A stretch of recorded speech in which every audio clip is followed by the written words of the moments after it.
when should somebody start that process of creating a will and trust and, So here's my comment, and I say this quite often. The moment you turn 18, everybody over the age of 18 should have 3 essential documents. You should have a last will and testament. I don't care that you don't own anything today. That doesn't mean that you won't have a wrongful death claim. That doesn't mean you won't be flying to Hawaii and the Delta plane goes down and now Delta wants to pay a settlement to your estate. You should have control over where it goes to. Number 2 is the financial power of attorney. We need to make sure that someone can handle your financial affairs if you become incapable of doing so, either temporarily or permanently through some form of incapacity. And the third one is the healthcare power of attorney. You want to make sure you have that advocate to handle your healthcare affairs if you are indeed incapacitated. Welcome to Spaghetti on the Wall, where we throw ideas, see what sticks, and nurture those that do. I'm your host, Armando, an actor, entrepreneur, and coach, giving you insights that light up your world. We're here to explore the realms of business, marketing, and life, serving up a shot of inspiration with every episode. Ready to make ideas stick and grow them into something great? Let's dive in. Good morning, good afternoon, and good evening, depending on when you are consuming this podcast. Spaghetti on the Wall back with another one. Shannon Pawley in the house. How are you? Doing wonderful. How are you doing? I'm good. This is for you. Thank you. That's for you. I love it.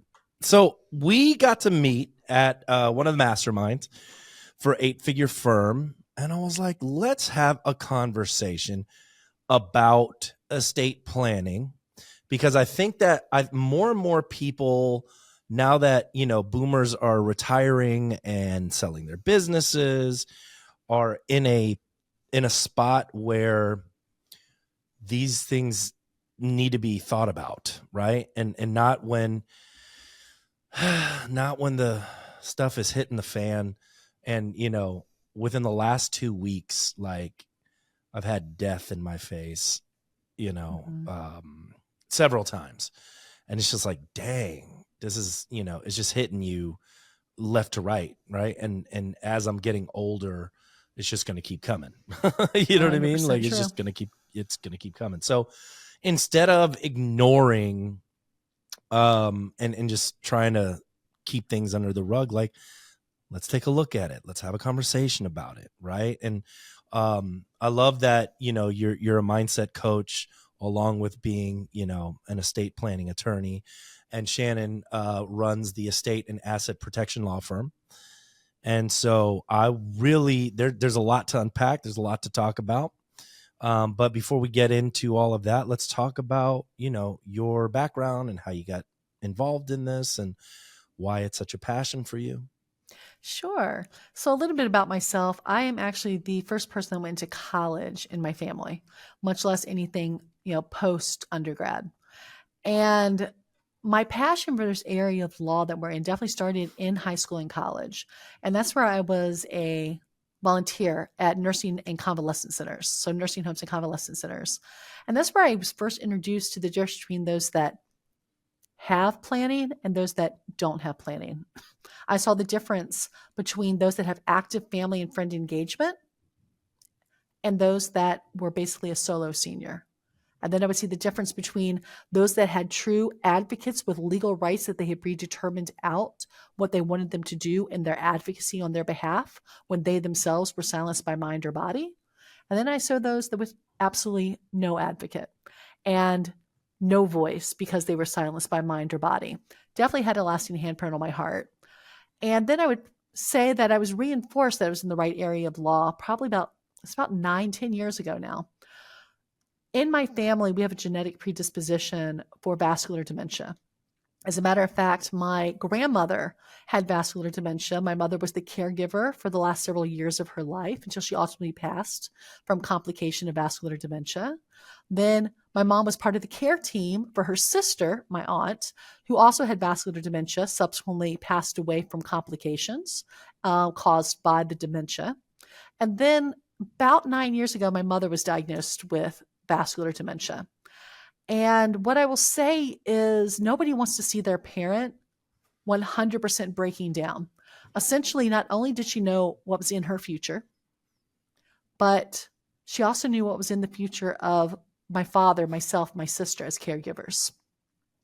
And as she was feeling this kaleidoscope of emotions, these feelings of betrayal by her own mind and body, these feelings of desperation, isolation, and just pure numbness, one of the things I can say, I started with her on her personal journey on her estate planning. She really didn't have anything prior to that. And it was through this experience, not as an attorney, but on the other side of the table, I suddenly started to realize exactly how therapeutic estate planning is. Here's my mom that feels everything is crumbling around her. And through estate planning, she was able to regain independence. She was able to have control, and she was able to ensure that this control was going to conquer and outlast this disease that she was being plagued with. And while now, fast forward several years, it's been 2 years since my mother's recognized me. She's been nonverbal now for about the last 10 months. She's in a skilled nursing facility up in Virginia under hospice care. And she was much more at peace with having control of a plan by implementing it. So as I start to talk to people about estate planning, it's so much more than documents.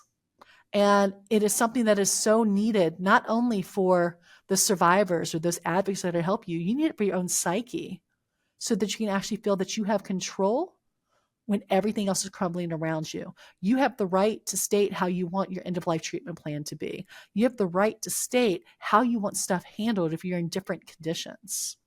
And having this independence, this control, this authority over you as a person when every other angle is trying to take it away from you, nothing's more powerful than in that moment. And it is so therapeutic also for the family members too, as they're seeing this, because they're seeing their loved one that felt completely isolated, alone, devastated, conquered by 1,000,000 pounds of emotions, suddenly start feeling a little bit lighter. And the comfort that they know in telling their loved ones how they want things to be handled, they're also making it so much easier for the caregivers too, because no longer are they thinking of what should happen in this situation. Instead, they're doing, this is what mom or dad wanted to happen when we entered this situation. So that's kind of why I'm in this profession. And it's one of the reasons, as we were talking prior, I do mindset coaching. I do coaching with female entrepreneurs. But this coaching experience I've had both as the one being coached and those that are doing the coaching, I carry that over to my clients too, because everybody needs to have a clear mindset, or at least the foundation of a clearer mindset, to ensure that you can be all that you can be in the situations that are being placed before you. Wow. There's a lot to unpack. First, I'm sorry to hear about your mother. Thank you. It's that is, man, it's such where I'm in this sort of, my uncle died from, he had and we're genetically we have the disposition of liver failure. Oh. And so he got a liver transplant, and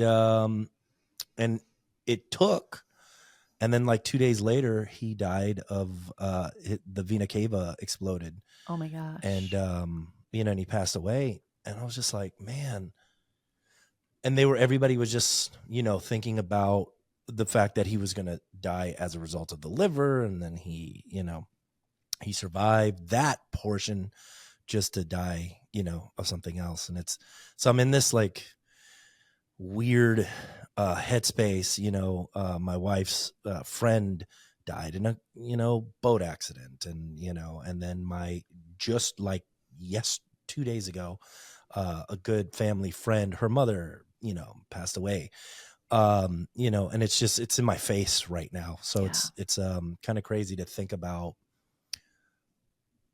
being confronted with death and going, it's a part of life, right? And I've never been surrounded by death so much, you know.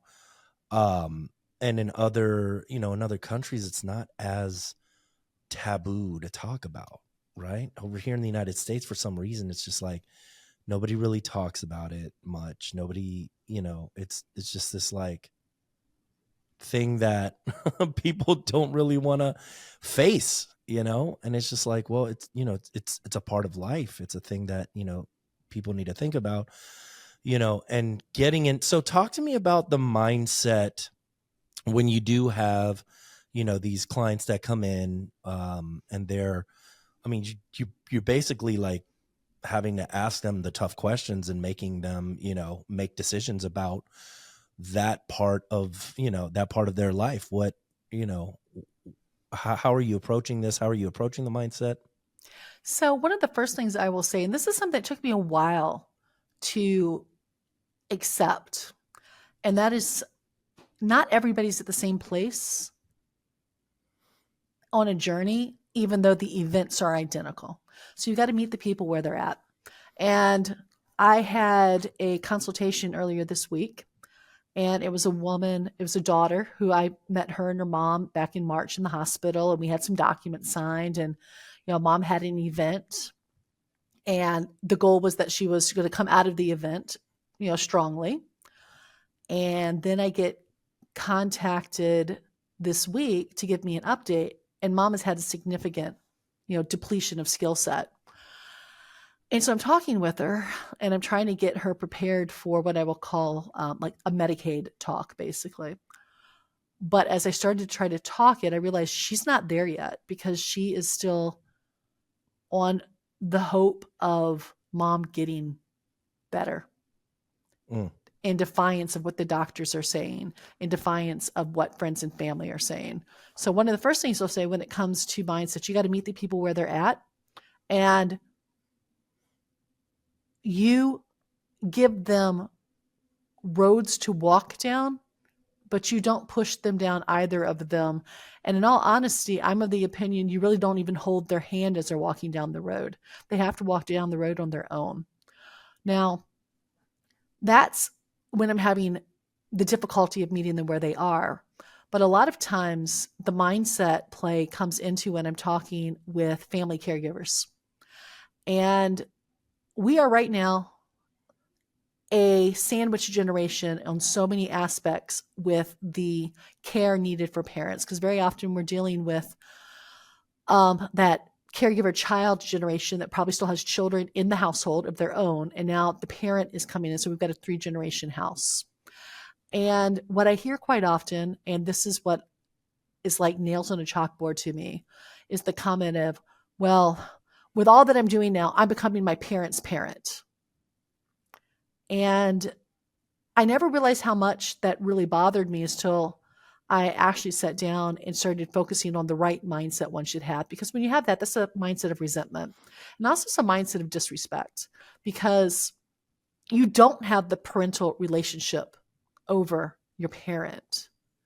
A parental relationship is one of having someone that's dependent on you, that you're developing to grow into independence. That's the parent-child relationship. That's not what you're having here. Instead, I always tell the caregivers to come into caregiving more on the aspect that they're becoming the CEO of their parents' life. What do I mean by that? They need to look at caregiving the same way that a CEO of a Fortune 100 company is going to have. Number one, you need to make sure you're surrounding yourself with an excellent board of directors. Who's your board of directors? Your legal advisors, your financial advisors, your insurance, your tax advisors. You got to surround yourself, because when you're surrounding yourself with those experts, they complement your weaknesses. But also, I'm going to sound a little woo here, but you start vibrating at a different level at that point when you're surrounded, because you're building each other up. When you're looking at your parent, you got to look at your parent's health, well-being, and caretaking just like a business. What's the mission that you're focusing on when you're helping your mom, your dad? What are those core values you want to make sure that you and every other person actively participating in the caregiving are going to live up to as core values? What is the budget? Just like a business has a budget, a caregiver should have a budget. And that budget should be proactively planned out under an actuary table of how long the person will most likely live. For example, if we're dealing with somebody that has a physical ailment, maybe their lifespan is shorter. But if you're dealing with something that's cognitive, like dementia, usually these people are very healthy. They live a long period of time, even in a skilled nursing environment. The difference is their mind is gone, but their body's there strongly. So you got to have that strong budget. You need to have a business plan. You're going to sit down and you're going to think of caring for your parent with that business plan. Okay, in 3 months, where do we project mom to be? And where do we want her to be? And how are we going to get mom there? And the other thing that I think is very, very important too is you should have shareholder meetings. What do I mean by shareholder meeting? If you're the CEO of your parent's life, you're going to talk to the other key players in the family on a regular basis, giving them updates, just like you do at shareholder meetings. So I want people to go in with that idea of responsibility, but it's a responsibility of pride, development, and collaborative focus instead of the I am being burdened by now being my parents' parent.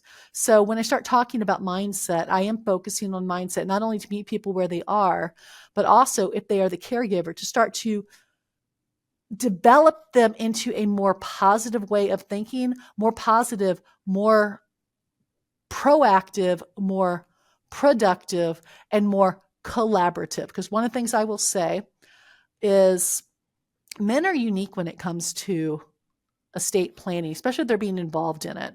Number one, very seldom do I have a man come in for estate planning by themselves on their own initiative. Usually it's because their wife is bringing them in, their daughter, their sister, sometimes even their mother. Okay. So that's the first thing, because as I'm working with men quite often, there is this interesting belief that as soon as they sign the dotted line of an estate planning document, they're going to die because they've never had to focus on their mortality. They are the protectors. They are the providers. They are not the nurturers, preservers like women usually are. And it even gets more unique when they are the caregiver, because I love my male clients and those that I interact with. But what I will tell you is they are some of the biggest martyrs. I even look at my father as his martyrdom, not thinking they need help, thinking they can do it all on their own, because if they can't do it all on their own, they are weak and undeserving. And they gauge themselves by how much they can do on their own, even if their performance on their own is so much more substandard if they just collaborated with others. So that's a different aspect of trying to break through on the mindset, is getting people to realize the need for the collaboration. And that was a very long-winded answer to your question. I'm fascinated by you. it, right? It's and you speak so eloquently about it. It's such a there's a calmness about it, which is nice, you know, when there is a guide there that's like, look, we've been here before, this is what people do, it's not a big deal, you know, like we're gonna take you through the process, you know, and it's not gonna, it doesn't have to be difficult, right? Like let's just go through the process. So you guys, I know you guys handle estate planning. Do you do elder law as well? Yes, I do. And go ahead. Is that a new sort of practice, or has that been around for a while? What I will say is when I got out of law school in the late 90s, elder law was kind of new at that point. What do I mean by new? That's when the baby boomers started, starting having a little bit of attention with longevity of life and needs and et cetera. I will say as the baby boomers are hitting, that retirement plus ages, elder law is becoming much more prominent. Now, one of the things I will say when I sit down and I think about elder law, I'm always focusing on the care portion of elder law. And what I mean by that is long-term care is expensive. Here in Metro Atlanta, for long-term care in a skilled nursing environment, you're looking at between $5,000 to $16,000 a month. That is going to deplete the average middle-class American's nest egg in less than 2 to 3 years. So that's why it is so important to be focused on the care that we need as we age. And that's the focus I do with my elder care, elder law practice that I have here. And actually, what we focus a lot on is not only veteran benefit opportunities for our veterans, but also I'm very focused on strategic Medicaid planning. Medicaid is something we have all paid into during our working years. And there are opportunities to qualify strategically, even if you are of this mistaken belief, quote, I will never qualify for Medicaid. Now, I do want to put a little caveat here. When it comes to Medicaid, it is a federal program, but it's ran by each state independently. And each state may have different requirements. I'm only licensed in the states of Michigan as well as Georgia. And what is most interesting is when I have people coming into me seeking relief, because it is the situation where it is the husband caring for the wife that has Alzheimer's and he can't care for her anymore at home. He needs help. And he comes in and he starts talking to me saying, well, I read on Google, that's the first head hang that I have, but I read on Google that we need to get a Medicaid divorce. And I love my wife so much that I would divorce her if it's going to help her here. And giving them the relief that I make the comment, at least here in Georgia, that the best position you can be from an elder law perspective for Medicaid planning is married, where only one spouse has to go into a facility. Because strategically, we can protect most, if not all, of the estate from the grasp of Medicaid and get that spouse that needs to get onto Medicaid into that Medicaid facility and start to receiving their Medicaid benefits. So as we start talking about elder law, that's one of my big focuses. I don't do elder law in the aspect of like abuse cases, wrongful death, or et cetera. But what I will tell you is in my quiver, I have many an arrows that I refer people to if it's something that I can't assist them with, because I always make the comment, I know what I'm great at and I know what I'm good at. And you're not coming to me to do something I'm good at. You're coming to me for something that I'm great at. So if it's something that I'm not great at, I'm going to give you a referral. Once again, even giving that further explanation in my own practice of the need for collaboration with other experts. That's awesome. So elder law, estate planning, and is there another practice? We do probate also. And when it comes to probate, that's something I just feel I owe it to my clients to offer probate for their loved ones after passing, so that the loved ones are not lost as to what to do next, especially if they have to go through probate. Probate is not a simple process. What is probate? So what probate is the process where assets that were in your individual name at time of death, how they can be distributed to either your intended beneficiaries in a will or under the laws of intestacy to your closest heirs at law. Now, if you pass away with an asset in your individual name, that is the only way it's going to transfer, whether that be a home in your individual name, a bank account in your individual name, investments in your individual name with no pay on death beneficiary. And when you go through probate, there's 3 significant negatives, okay? Negative number 1 is everything is public record when you're going through probate. And at first glance, you may go, okay, whatever. But my comment is, do you really want to air your dirty laundry? What if you just inherited a child and you gave a rationale for it? Well, guess what? As soon as the probate estate is opened, and as soon as that petition is filed, that petition, the will, and all subsequent pleadings are public record. And then I will very often people go, well, still, I don't think I matter. And then I go, well, let's talk about a couple famous people here. Let's talk about Whitney Houston. I use the Whitney Houston example. When she passed away, she only had a will. And in her will, basically, she left everything to her daughter, Bobby Christina, who was a child barely 18. And as I stated, everything is public record in probate. And that's why when famous people die, like Whitney, within a matter of minutes of the probate estate attorneys filing the petition, that entire will is all over the internet. If you want to have some fun, figure out a famous person that's recently died that had a will, Google it, and you'll see the entire will. First glance, you may think that's a violation of privacy, but it's not. As soon as they release the pleading to the clerk and the clerk receives it, it's public record. Now, in this case, like I said, I left everything to Bobby Christina. And if you remember, I stated the whole process is public record. So not only did they start to see exactly what was in the estate, they knew when Bobby Christina basically received the assets. And if you followed that story, basically all these vultures came down on this young girl, barely 18. Now, fast forward a couple years thereafter, and Bobby Christina passed away in an eerily similar suicide as her mom in a bathtub in a hotel. Now, that's an extreme example of the risk of things being public record through a probate process, but it's a real example. Now, the second significant negative is expense. When you're going through probate, you're going to be paying court costs. Creditors, unsecured creditors, they have an entitlement for payment, and they get paid before your beneficiaries. The tax man gets paid before your beneficiaries. The attorney gets paid before your beneficiaries. The courts get paid before your beneficiaries. The guardian ad litem gets paid before your beneficiaries.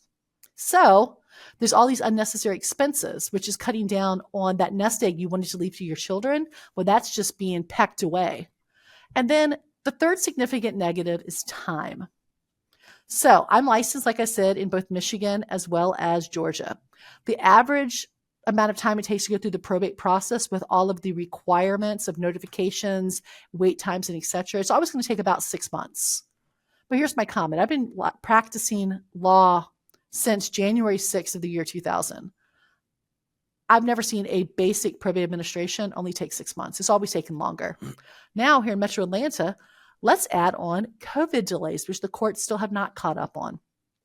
And here in Metro Atlanta, it can take anywhere from 15 months up to 3 years, depending on the county you have to file in for a basic probate administration. So for this reason, when I'm talking to people about probate, I'm explaining to them why they want to avoid it, and I'm giving them strategies of how to avoid it through such things as trust, joint ownership, pay on death beneficiaries, and et cetera. Because at the end of the day, I don't think anybody has worked a lifetime to put that burden on a loved one, which could be up to 3 years, and for that nest egg you're building for your loved ones, for it to be pecked away with all these other entities getting first bite at the apple, where what's left of the core is all that goes to your loved ones. So that's probate. That's the 3 negatives of going through probate, but don't be depressed thinking you always have to go through probate, because there's always a strategic opportunity for avoiding it. For example, once more, through the utilization of trust planning. Which, because of everybody's mindset on it, they just kind of avoid it, right? So what do you when should somebody start that process of creating a will and trust? And So here's my comment, and I say this quite often. The moment you turn 18, everybody over the age of 18 should have 3 essential documents. You should have a last will and testament. I don't care that you don't own anything today. That doesn't mean that you won't have a wrongful death claim. That doesn't mean you won't be flying to Hawaii and the Delta plane goes down, and now Delta wants to pay a settlement to your estate. You should have control over where it goes to. So number 1 is the last will and testament. This is so important that even in boot camp for our military, before you get a boot, they have you completing a basic will, even there. Number 2 is the financial power of attorney. We need to make sure that someone can handle your financial affairs if you become incapable of doing so, either temporarily or permanently through some form of incapacity. And the third one is the healthcare power of attorney. You want to make sure you have that advocate to handle your healthcare affairs if you are indeed incapacitated. And this is even more important, this whole idea of this age 18 is a magic number. If you have a loved one that is a minor, that is a special needs minor, such as perhaps you have a child that has a developmental disability, perhaps they have Down syndrome.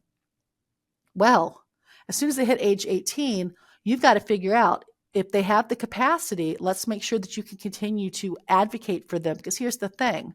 Once when that child hits 18, let's say they do have Downs, well, they're still recognized as a legal adult. And they can ask the doctor not to disclose anything to you, even though up to last week when they turned 18, you were actively engaged.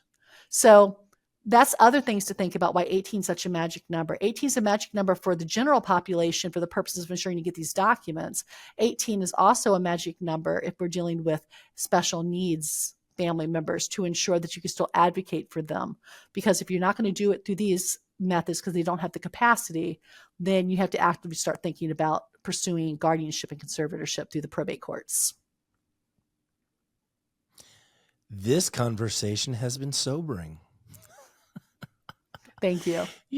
No, it's great. I learned a lot today. It's just, it's one of those things that's uncomfortable at first, but like, you just go do it.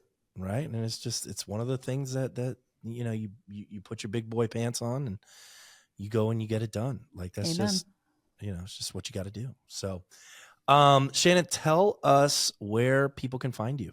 Certainly. So our website is www.elderlawgeorgia, Georgia spelled completely out.com. And we are located in Metro Atlanta.